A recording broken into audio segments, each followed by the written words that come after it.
Два пати ја реанимирале и враќале во живот, сега успешно закрепнува на клиниката за пластична хирургија. По првичниот третман во странство, една од потешко повредените во пожарот во клубот во Кочани, кои се вратени во Македонија, веќе може и сама да се движи. Утре се планира мал хируршки зафат за да може за третирање на раните кои што се уште им треба доста нега и сите други параметри ги очекуваме ради тоа што беше малце покритична и некои компликации настанале за време на лечењето, но рековме дека е стабилна, кај нас, мислам, си шета, што сме сите радосни на тоа.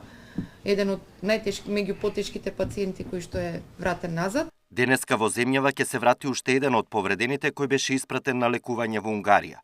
Во странски центри остануваат уште 47 пациенти. Двајцата најтешко повредени се уште се во критична состојба. Сите останати се екстубирани и дишат самостојно, информираше министерот за здравство.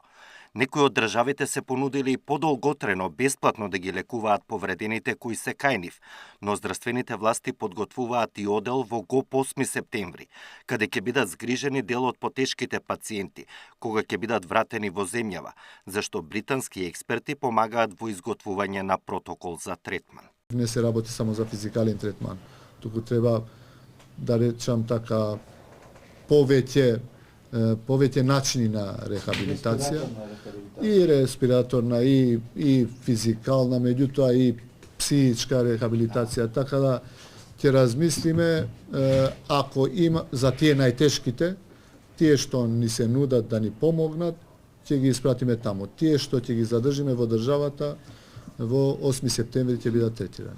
Во катастрофалниот пожар беа повредени околу 200 млади луѓе. Александар Динев, Сител телевизија.